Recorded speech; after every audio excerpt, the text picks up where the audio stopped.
Hi, I'm Astrid. And no, I didn't drop out of school to follow a boyfriend across Europe. That's just what my mother told the neighbors. What really happened? I worked nights, ate instant noodles behind restaurant dumpsters, passed out on shift. No one came. Meanwhile, my sister? She was clinking champagne glasses in LA, on my money. At Christmas, Dad asked if the $1,500 a month was helping. I said, "What money?" The next morning, 83 missed calls. Turns out, Mom rerouted every cent of my trust fund to support my sister's dream. Now tell me, how do you survive being erased by the people who raised you? It was 11:45 on a Tuesday night, and the buzzing fluorescent lights in the back of the diner felt sharper than usual. I'd been on my feet for nearly 14 hours straight, 2 double shifts back to back, and the silence behind the storage shelves was the only thing keeping me from unraveling. I crouched down between boxes of canned chili and overstocked ketchup, tearing open a cup of instant noodles. No microwave. I poured lukewarm tap water from the break room faucet and waited. 5 minutes, maybe 6. It didn't matter. Half cooked was still better than nothing. Steam barely rose from the cup as I shoveled it in, each bite more about motion than taste. My legs ached. My fingers were raw from wiping down tables. My shoes, worn out and split at the soles, let in cold from the kitchen floor. Nobody noticed I was gone. Nobody ever really noticed when I was there. "Table 6 needs a refill," my coworker called out. I stood too fast. The next thing I remember was the sharp clang of the metal tray hitting tile, and then darkness.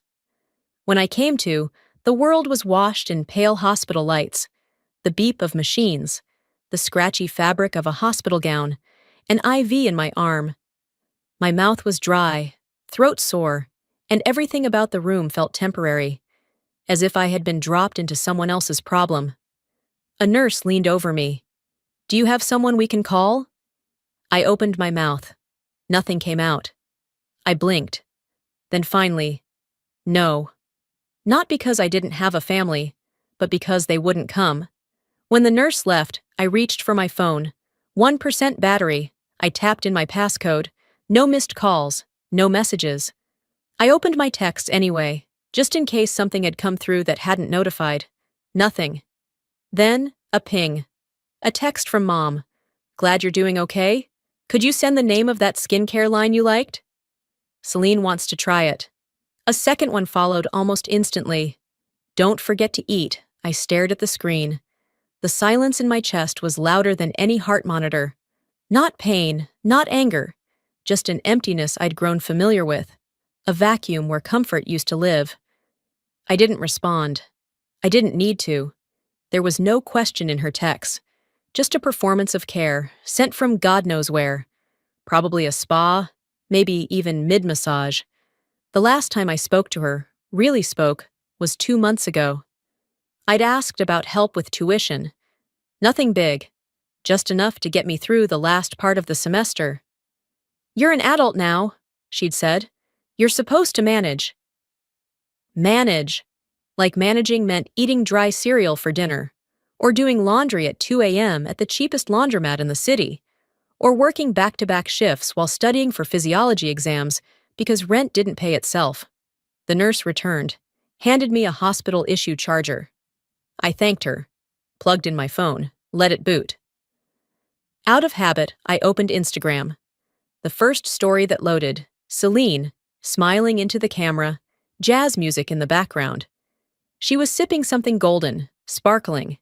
The location tagged, West Hollywood Rooftop Brunch. Her caption read, "No better way to start the day. Thanks, Mom, for always supporting the dream." A cream Dior dress hugged her frame. Her nails were freshly manicured. Her hair, blown out and glossy, bounced as she laughed into the camera. I looked down at my taped wrist. The IV tugged a little as I shifted. Still no tears. I tapped the 3 dots on the post. Saved. Not because I wanted to keep it, because I needed to remember. 2 days later, I stood in front of my mini fridge with the door open, letting the dim light spill out onto the tile floor. Inside, a shriveled half-lemon, an expired container of Greek yogurt, and one sad bottle of mustard. That was it. The cold didn't bother me. The emptiness did. The radiator in the corner clanged like it was choking on air, and the window by my desk let in a draft no matter how tightly I sealed it. I'd been home from the hospital for 48 hours. No calls, no knock on my door, no, "Hey, how are you?" from my mom or anyone else who claimed to be family. I plugged in my phone charger, sat on the bed, and opened my email. One new message. Not from anyone I cared about. Just the university's billing department reminding me my fall tuition balance was still unpaid. I closed the laptop without replying. Not because I didn't plan to pay, but because I had no idea how I would. To distract myself, I scrolled through the freelance boards I bookmarked. Ghostwriting gigs, editing jobs, virtual tutoring, anything that could keep me afloat. While tabs loaded, I reflexively opened Instagram again. Celine's face was the first thing I saw. She was seated on a rooftop, gold light catching her cheekbones just right. A glass of mimosa sparkled in her hand. Croissants, fruit, avocado toast laid out in front of her, like a magazine spread. Same cream Dior dress. Her caption? "No better way to start the day. Thanks, Mom, for always supporting the dream." I watched the reel loop twice before recording my screen, just in case it disappeared later. I let out a low, stunned laugh. Not because it was funny, but because it was so precise in its betrayal. Celine didn't just forget to mention me. She crafted a world where I didn't exist. And maybe worse than thinking she earned all this was knowing she thought I didn't. I stared at the screen, then pulled open my saved emails. 1 month ago, I'd reached out to Mom asking for help buying a second-hand anatomy textbook. Mine had been ruined by spilled coffee during an overnight cram session. I'd attached a screenshot of the listing, $42, used, highlighted already, but readable. She replied 2 days later. "That's a luxury, Astrid. You'll have to make do." A luxury. I leaned back on the bed, staring at the ceiling. I thought about that word. Luxury, for me, meant a used textbook I couldn't afford. Dream, for Celine, meant champagne brunches on rooftops. I didn't even know what kind of person you had to become to not see the difference. Later that afternoon, I logged into my student insurance portal to check if I could get follow-up coverage from the hospital. The login failed. I tried again. Same error. I called the school's admin office. After being transferred twice, a woman named Janine finally picked up. "Hi, yes, I'm trying to access my insurance information." "Let me pull you up," she said, typing loudly. Looks like your policy was canceled in July." Canceled? "Yeah, request came from a parent file. Something about financial consolidation." I didn't respond right away. My throat had gone dry. I asked her to email me the documentation. When the email came in, it was there in plain text. My mother had submitted the cancellation form. No replacement coverage. No warning. I didn't cry. Again, not out of strength, but because crying would have meant I was surprised. Instead, I opened a new spreadsheet on my laptop. I titled the first column Request, the second Response. Then Celine's posts, bank statement dates, and excuse used. Row 1, textbook, that's a luxury. Brunch photo, $3,500 withdrawal. She's delicate. Row 2, insurance lapse, financial consolidation. Paris announcement post, $3,500 withdrawal. She's networking. I kept going. Every slight, every dismissal, every financial redirection that mirrored one of Selena's upgrades. At the bottom of the sheet, I wrote, "Mom's silence isn't absence, it's redirection." And that was the first time I understood. This wasn't a matter of miscommunication. This was a system, built quietly, operated efficiently, and I had been edited out of it. I wasn't angry, not yet. That came later when I realized who they chose to protect. A week passed in a fog of cheap coffee and unpaid bills. I kept my head down, went to class, did what needed doing. I moved through days like a machine that had forgotten how to rest. That Monday, I checked my inbox in the campus library. I was half expecting another late fee notice. Instead, the subject line read, FAFSA, Award Status Update. I clicked and blinked. Your scholarship application has been denied based on reported family income. I reread it. Then again. My throat tightened. I logged into my FAFSA portal. My heart pounded, not in surprise, but in resignation. The form showed $3,500 a month in parental support. Same figure from the bank statements. So that's what they reported. That I was fully funded, that I needed nothing. I printed the page and walked across campus to the financial aid office. Inside, the receptionist smiled like I was a returning customer. Name? Astrid Malcolm, she typed. One sec. Here we are. Denied due to parental contribution above threshold. Looks like everything checks out. Your file shows consistent monthly support. I nodded slowly. Can I get a copy of what was submitted? She frowned. Unfortunately, we can't release parent-submitted data without a formal request. Of course. I walked out holding back tears, not from shame, but from how precisely I'd been erased. Not ignored, rewritten. And in the space where need should have been listed, there was instead a lie with my name on it. Back in my dorm, I shut the door and stared at my laptop for a long time. Then I opened my notes app. I scrolled past my budget spreadsheet, past the email drafts I never sent, until I found a section labeled Conversations That Should Have Mattered. The last entry was dated September 14th. A Zoom call with my mother. It had started with me asking, gently, why didn't you help with the textbook? It was under $50.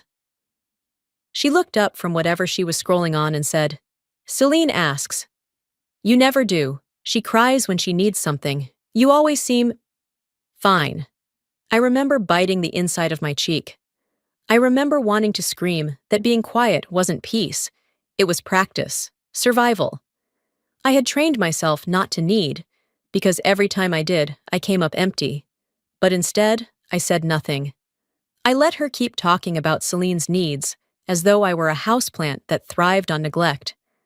That call was the last time I gave her a chance to explain. Now, months later, I read the scholarship denial again. And it wasn't the money I grieved. It was the realization that need alone meant nothing. That help wasn't about fairness. It was about favor. When someone tells you you'll manage enough times, I whispered, you stop expecting rescue. I sat there, numb, typing that line into my journal. Then another. And when no one shows up, you build your own exits, even if you bleed while walking.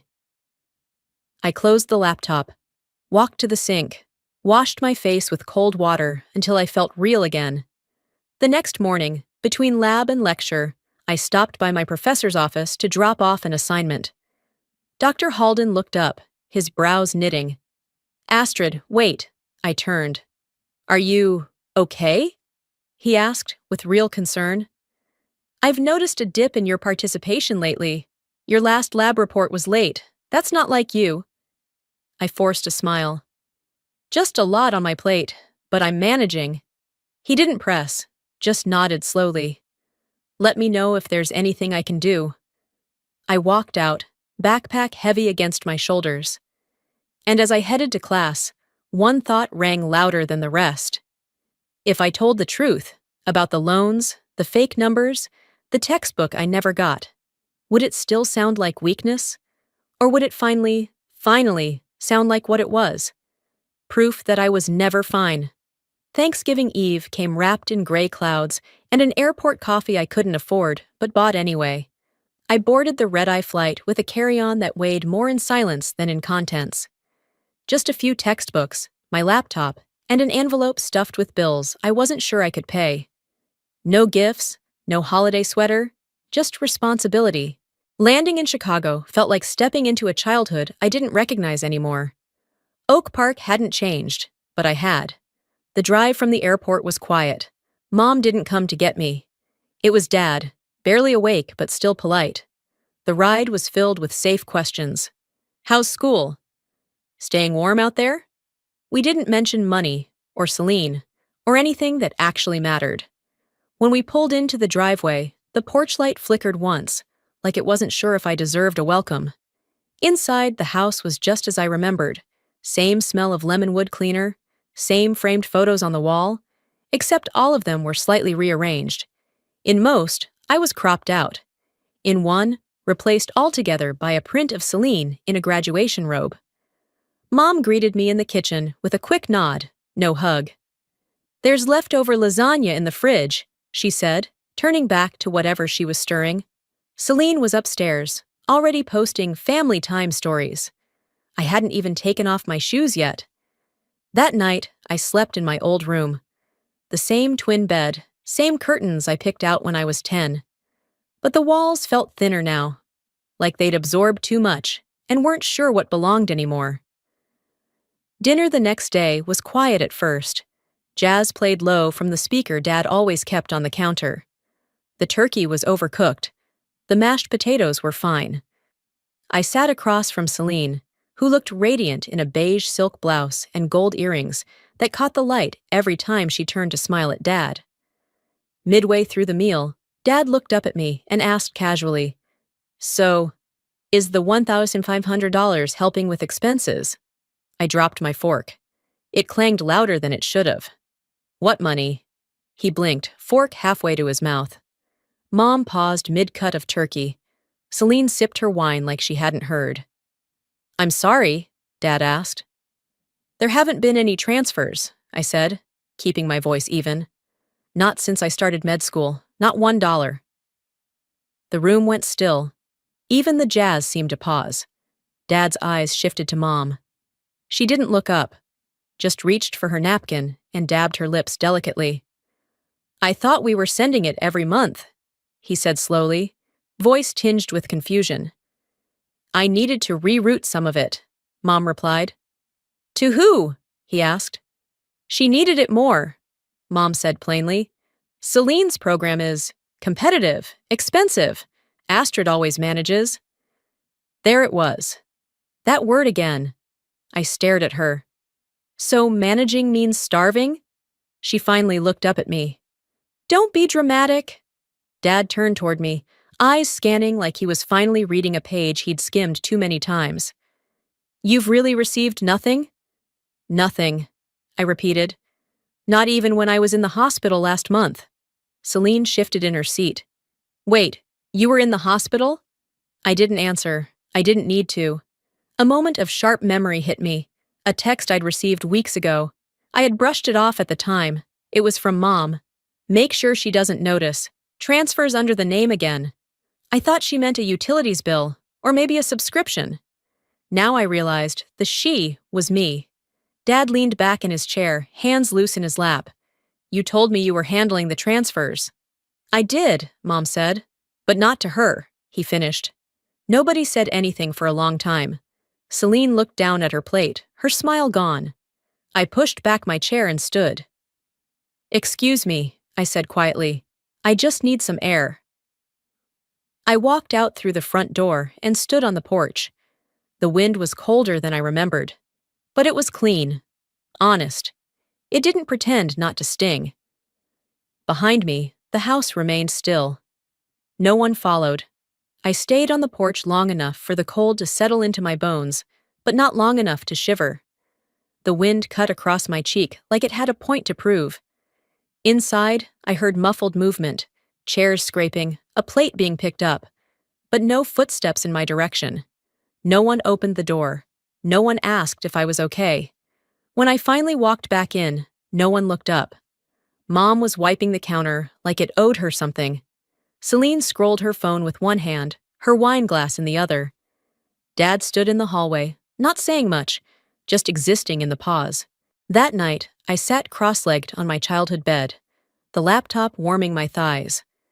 I downloaded the last 12 months of statements from the joint trust account Dad had set up for educational use.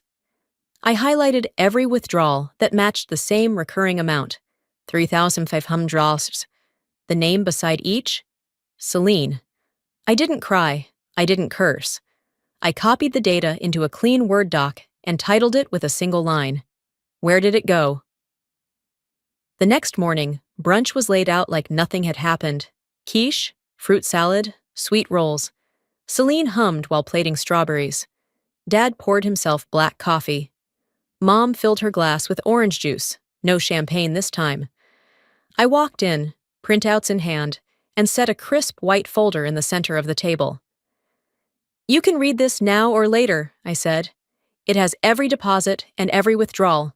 Dates, amounts, accounts, no commentary, just facts. Celine arched an eyebrow. What is this, a presentation? No, I replied.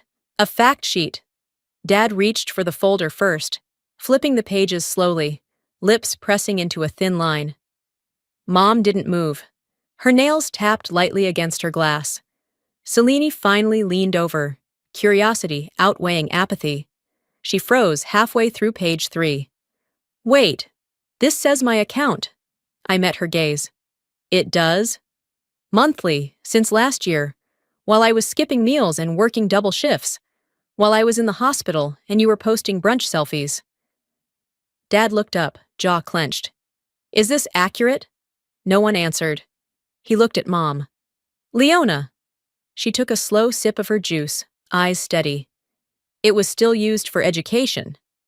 Not hers, he said. I had to make a judgment call. Without telling me? He asked. She needed it more. She needed $42,000 more? Celine sank back into her chair, lips parted like she wanted to say something, but didn't know how. I didn't stay.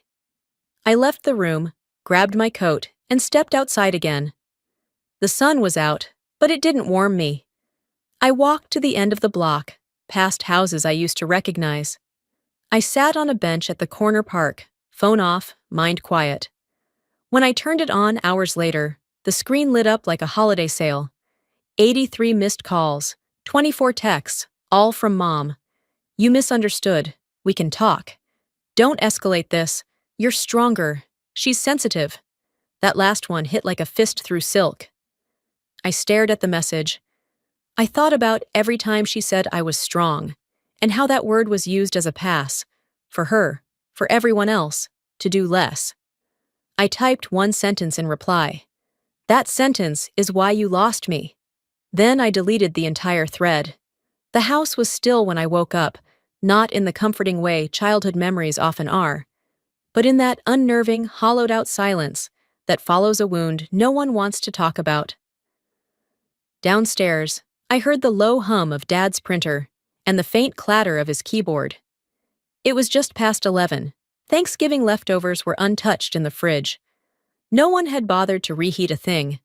I tiptoed to the stairs and paused halfway down when I caught sight of him through the narrow crack in the home office door.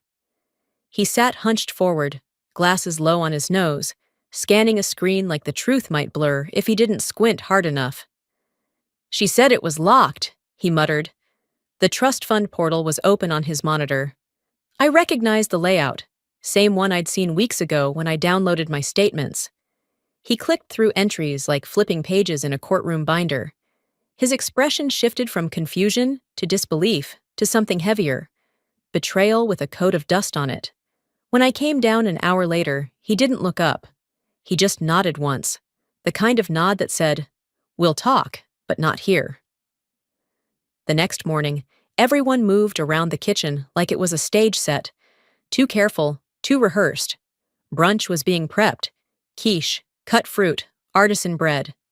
Celine was already dressed like she was about to be photographed, makeup perfect, curls deliberate. Mom moved between sink and oven, pretending not to feel the shift in gravity. Dad sat at the table. "How did you get around the trustee lock?" he asked, eyes steady on Mom. She paused mid-pour of orange juice. "I filed for early disbursement, still for education." He didn't blink. "She's in fashion." She gave him a practiced look. "That's part of the modern economy, Byron. It's business now." He leaned forward. "Astrid's in medicine." I waited for someone, anyone, to say something useful, but it hung there, like fog inside the walls. Then Mom turned to me, with that same tone she used when I was a kid asking for candy before dinner. You always figure things out. You always land on your feet. I swallowed that down without replying. Later that afternoon, while walking past the garage on my way to grab my charger from the car, I stopped. The light was on inside, and the door slightly ajar. Through the crack, I saw her. She was crouched beside a shipping box, sliding an envelope inside. On the box, in her neat handwriting, "From Dad." She sealed it, then stood quickly, unaware I'd seen. I didn't say a word. I just stepped back, out of sight, and turned on my phone camera long enough to snap a photo of the label. That evening, I waited until Dad had poured his usual decaf and was settling into the armchair. I sat across from him and showed him the image. He stared at the screen, then at me. "She didn't even ask me," he said after a beat, voice thin. I didn't nod, didn't answer. I let him sit with it. That night, the hallway light stayed on longer than usual. Around midnight, I heard the soft creak of the guest room door being opened, then closed. Dad didn't sleep in the master bedroom again. The next day, I received a text from Celine. "Why are you turning everyone against Mom?" I stared at it for a moment, then replied, "I didn't say anything. I just showed the numbers." The message was marked read. No response came. But the silence? That finally made sense. Monday morning hit like a reset button I didn't ask for. I boarded the early flight back to Philadelphia, with barely a word exchanged between me and my father. He offered to drive me to the airport, and I accepted, because I didn't want to give my mother the satisfaction of a goodbye. The silence in the car was thick, but not angry, just tired. He helped me lift my bag into the trunk, then said, "Be safe." I nodded. That was it. Back in my dorm, the radiator hissed like it remembered me. I dropped my coat over the chair and plugged in my phone, which had been off for the entire flight. As soon as it powered up, a notification popped. Missed call. Celine.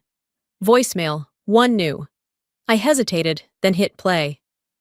"Hey, She exhaled into the mic like she was trying to conjure emotion.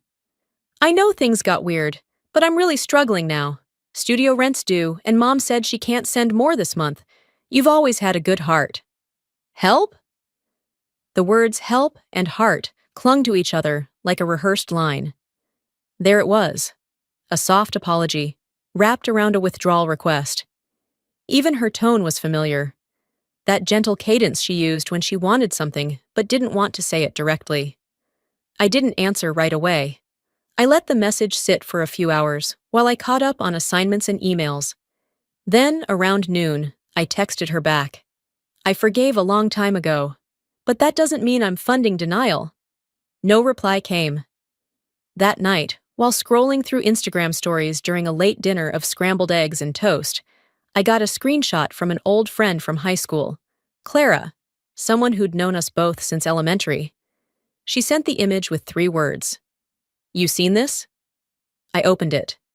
Celine, sitting on a park bench, holding a cup of overpriced coffee, looking straight into the camera. Eyes slightly red, hair styled in loose curls. The caption, "Some sisters break you more than strangers ever could." Below it, in soft script font, "Even family betrays." Hashtags lined the bottom like a courtroom transcript. Sisterhood broken, circs support each other. Healing journey. Forgiveness. Takes time comments flooded in. You deserve better. So proud of your strength. Cut out the toxicity, queen. I didn't flinch. I didn't roll my eyes either. I just stared at it, longer than I meant to. This wasn't about feelings anymore. It was about strategy. Celine had pivoted, like any good PR person does. When the numbers stopped working in her favor, she changed the story. Framed herself as the wounded party. Painted me as a betrayer. I could have commented. I could have posted a screenshot of the bank records or the trust withdrawals. But that would have made me look like the very villain she needed me to be. So instead, I updated my timeline. The one only I could see. 12/5. Celine. Public sympathy campaign launched. Objective: isolate Astrid. Narrative: betrayal, emotional trauma. Tactic: indirect blame. Plus, passive image. Underneath it, I wrote, let her build it. The truth doesn't blink. Then I turned off my phone. Not because I was overwhelmed, but because I didn't need the noise. By mid-December, the city had gone gray. Even the sky looked exhausted. Finals were around the corner, and campus buzzed with the kind of quiet that only comes from people holding their breath. I was walking back from the science building when I saw a text from Dad. I just want you to know, I'm meeting the attorney this week. I stopped on the sidewalk, wind biting at my neck. For a long moment, I just stared at the screen until it dimmed. Then, I put the phone back in my coat pocket and kept walking. He hadn't asked for advice. He hadn't asked for permission. He just decided. Sometimes people change, not because you begged them to, but because the truth finally stared back hard enough. The next day, I got a message from my aunt, who lives 3 towns over and only texts when someone's either born or buried. I heard. Is it true? Your dad filed? So it was done. Later that week, while standing in line for coffee near campus, my phone buzzed again. This time, it was a tag notification on social media. Someone had mentioned me in a story. It was a post from a local lifestyle blog I didn't follow. Headline: Creative Visionary Honored for Her Resilience and Family Legacy. The image: Celine in a deep green jumpsuit, accepting a plaque from some grant foundation. Her smile stretched wide, the kind of wide that says, I planned this moment down to the last mascara blink. The article quoted her. Growing up in a home full of sacrifice and intellect shaped who I am. I'm endlessly grateful for my family's belief in my dream. But what made my stomach knot wasn't her name, it was my mother's. We made tough choices, the quote read, so she could focus on her path. We've always believed in her vision. Tough choices. The irony was surgical. I saved the article. Then I opened a new browser tab and searched the foundation's name. They had a contact form. I hesitated for a second, not out of fear, but because I wanted the words to land like truth, not revenge. I uploaded 3 documents: a PDF of trust fund withdrawals, every $3,500 transfer, screenshots of Celine's sponsored content, and her brunch lifestyle reels. A short note. It read, Sacrifice is not a hashtag. Some of us lived it. I didn't sign my name. I didn't need to. That night, I turned off all my notifications. Phone, email, even Slack. I didn't want applause. I wanted quiet. I pulled out my scholarship application, reopened the draft I had buried months ago. And this time, I wrote without editing myself to make others comfortable. I don't come from nothing, I typed. I come from being forgotten. I detailed the missed meals, the night shifts, the hospital stay, not as sob stories, but as facts. I wasn't applying to be rescued. I was documenting the excavation. I ended it with one line. Resilience isn't inherited. It's chosen. Then I hit submit. I closed my laptop and leaned back, not relieved, just steady. Some battles aren't about winning. Sometimes, it's just about choosing not to disappear. The last week of December arrived under the guise of normalcy. Quiet buildings, dusty windows, and the smell of burnt coffee in every academic hallway. Finals were done. Grades were pending. Most students had gone home. I stayed back a few days to close out lab work and catch up on hours I'd been forced to miss earlier in the semester. On Thursday morning, I was walking across the courtyard, gloves tucked into my coat sleeve, hands raw from handling beakers and bins, when Professor Lathrop passed me on the sidewalk. He smiled with recognition, then paused. Oh, you're Celine, right? The one with the creative grant? I stopped walking. It took me a second to realize he was serious. No, I said, trying to keep my voice flat. I'm the other daughter, the one who paid for it. He flushed, adjusted his scarf, and mumbled something about mixing up names. I nodded, kept walking. but the sting wasn't from him. It was from knowing exactly how it happened. She had overwritten the narrative with such precision that even people who had seen me in scrubs thought I was the sister in silk. Later that day, I saw another blog post. "My sister and I are close," Celine was quoted saying. "I owe her a lot." Underneath, a photo. I knew when it was taken, our last Thanksgiving before college. What I didn't know was that the original image had included me. The version they used had me cropped out, only Celine visible, her arm hovering where mine had once been. That kind of editing wasn't accidental, it was a choice. 2 days later, I flew home for Christmas. I didn't want to, but Dad had asked. "Just this one," he'd said. "It'll be different." I didn't ask how. I already knew better. The house looked festive, tree-lit, fireplace running, carols on a loop. Corliss didn't say much. She didn't need to. Her presence was loud even in silence. Christmas Eve dinner was roast and sides, nothing too extravagant. We sat at the table like actors in a play we hadn't rehearsed. Celine laughed louder than necessary. Dad kept refilling everyone's drinks like distraction was his job. After dinner, it was time for presents. Celine got new travel gear, a sleek Polaroid camera, and a stack of gift cards. Target, Sephora, Airbnb. She squealed, thanked everyone, even hugged Dad. I watched from the corner of the room. There was no box with my name, no stocking, no tag, not even a card. I didn't ask. No one explained. Corliss kept humming along to the music like nothing was missing. After they all went to bed, I walked upstairs, packed my bag, and zipped it shut with finality. The next morning, I caught Dad in the kitchen, halfway through a cup of coffee. "I'm heading back," I said, his brows lifted. "You don't have to. Class starts sooner than they think." He nodded, then reached into the drawer near the stove and handed me a small folded receipt. I opened it. It was from the bookstore, a new anatomy atlas, paid in full. "Not everything was forgotten," he said. I folded it back up and slipped it into my coat pocket. I didn't hug him. He didn't reach for one. As I walked out the door, no one called after me. I didn't slam it. I didn't look back. I left the house the way you leave a hotel after a bad stay, polite, detached, and sure you won't be coming back. Philadelphia greeted me with wet sidewalks and the familiar smell of city grime clinging to my coat. The dorm hallways were quiet, most students still home for the holidays. I dropped my bag, kicked off my boots, and opened the small window above the heater just wide enough to breathe. 2 days later, a letter arrived in my campus mailbox. No return address, just the logo of a loan servicing company. Reminder, payment on education loan IDGI, Malcolm 2387 is due January 15th. I froze. I hadn't taken out a loan.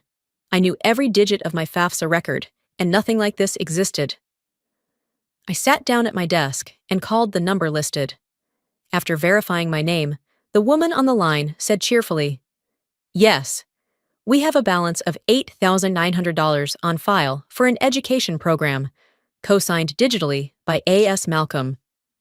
"What school?" I asked, though I already had a sinking feeling. She listed a private design institute in Los Angeles, fashion certificate program.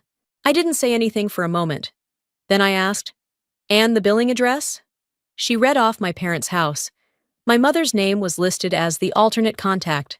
I thanked her, hung up, and sat there, completely still. My name had been used, without my consent, again. And this time, for something that had absolutely nothing to do with me. I pulled up the PDF from my email inbox, printed it, and walked it straight to the campus legal services office. I didn't yell. I didn't cry. I filled out the fraud report with the same calm you'd use to pack a box. It wasn't emotionless. It was efficient. The next afternoon, I stopped by the coffee shop on campus to decompress. As I waited for my drink, someone tapped my shoulder. "Astrid?" I turned. It was Mrs. Anitra, our old neighbor from Oak Park. She was visiting her granddaughter for a campus tour. "Oh my goodness," she said. You look so grown. How's life abroad? I blinked. Abroad? Yes, your mom said you dropped out and went to Europe. Met someone. I stared at her, stunned. I don't even have a passport. She laughed awkwardly. Well, I must have misunderstood. No, I said gently. You didn't. Later that evening, I scanned and emailed all the documents, the loan fraud, the altered FAFSA data, the bank statements, directly to my father. I didn't attach a message, just the truth.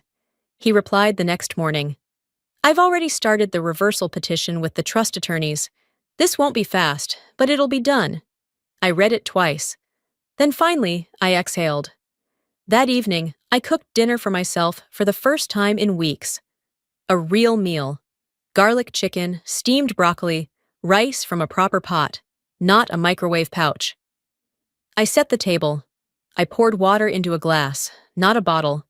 No phone beside me, no music. Just a warm bowl and a fork. I didn't need someone to watch me eat to make it count. I sat there, quiet, and for the first time, it felt like enough. January dragged its feet like an old man in snow boots, slow, deliberate, and uninterested in urgency. I found my rhythm again, not in celebration, but in consistency. I graded biology quizzes in the tutoring lab, packed lunch with intention, and stopped checking my phone for reactions. One afternoon, while highlighting errors on a lab worksheet, my phone vibrated. I glanced at the screen and froze. FaceTime, Mom. I let it ring once, twice, 3 times. Then, against every instinct, I picked up. Her face filled the screen, haloed by soft golden lighting. Behind her, strings of white lights twinkled, music thumped faintly, and Celine laughed off camera. We were just talking about you, Mom said, all teeth and practiced warmth. Celine got invited to Paris Fashion Week. Can you believe it? My silence was answer enough, but she plowed ahead. She's networking like crazy, she added. You should see the list of designers she's working with. How's school? She tacked on, like it was a formality. I tilted the phone slightly so she could catch a glimpse of the tutoring lab behind me. Fluorescent lights, whiteboards, stacks of student folders. Still not luxury, apparently, I said. She blinked. Either she didn't catch the tone or chose not to. That's good, she said, smiling. You always make it work. I hit the red button before she could continue. Afterward, I didn't cry. I didn't pace. I didn't even sigh. I saved the screenshot of her mid-party grin, filed it into a private folder on my phone, and renamed it Last Call Answered. The caption I typed under it in my notes. This is the last time I pick up out of politeness. That Saturday, Dad came to town for a business review. He didn't say he was coming until the morning of. Just texted, in Philly, got groceries. Can I stop by? I met him at the cafe 2 blocks from campus.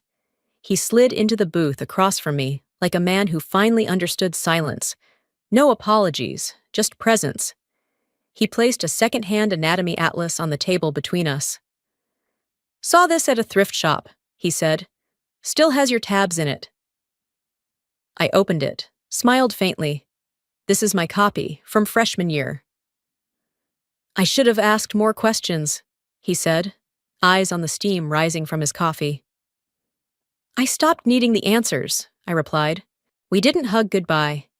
He just handed me a brown paper bag with frozen chicken, rice, 2 apples, and one oddly specific post-it that read, double-check your oil levels. That night, I sat by my desk with the window cracked slightly. Snow floated sideways outside. The radiator rattled, familiar and oddly comforting. I pulled out my journal, wrote slowly, deliberately. I used to think strength meant silence. Now I know it means choice. I walked over to the fridge, grabbed a sticky note, and pressed it onto the freezer door. On it, I wrote, survived, yes, but no longer starving. Then I turned off the light. The first green broke through the soil sometime in March. It wasn't dramatic, just the tiniest sprig poking out of the university greenhouse planter, defiant against weeks of frost. I stood there staring at it longer than made sense, my hands still dirty from repotting seedlings. I'd started volunteering twice a week, not for credits, not for pay, just because it was quiet, because nothing asked anything of me except to show up and water what was mine. My classes were manageable now. The scholarship had been reinstated after the review board accepted my amended paperwork and affidavit. It wasn't everything, but it was enough to cut back on bar shifts and sleep like a person again. On a Tuesday evening, just after I got back from the lab, my phone rang. Celine. I let it ring 3 times before picking up. Her voice was fast, clipped at the edges. Mom's only sending me $1,000 a month now. That doesn't even cover rent. You have Dad's attention now. Do you think this is fair? I let the silence hang. She was waiting for sympathy. Instead, I said, I lived on 0.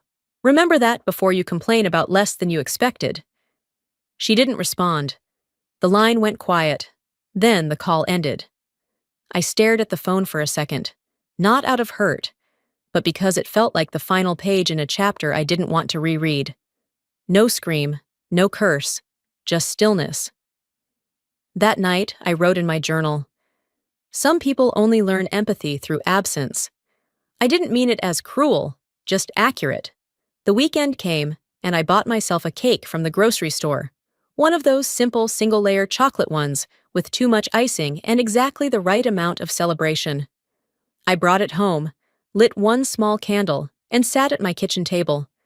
No one else was there. I closed my eyes, took a breath, and whispered, I'm proud of you. Not for surviving, but for choosing not to shrink. Monday morning, I checked my mail. Among the flyers and coupons was an envelope from the trust attorney's office. Inside, confirmation of asset reallocation, legal language, bullet points, clauses. My name spelled correctly for once. At the bottom, a handwritten line added by someone in the office. This amount is yours, not because you asked louder, but because someone finally listened. I folded the paper and set it beside my coffee. Then I opened my laptop and got to work. Lecture notes, emails, grant proposals, not to prove anything, just because I could. Later that afternoon, as I walked past a group of undergrads laughing outside the library, I caught a glimpse of myself in the glass. Straight back, steady steps. That's the thing about survival. One day, it turns into living, and by the time they notice, you're already free.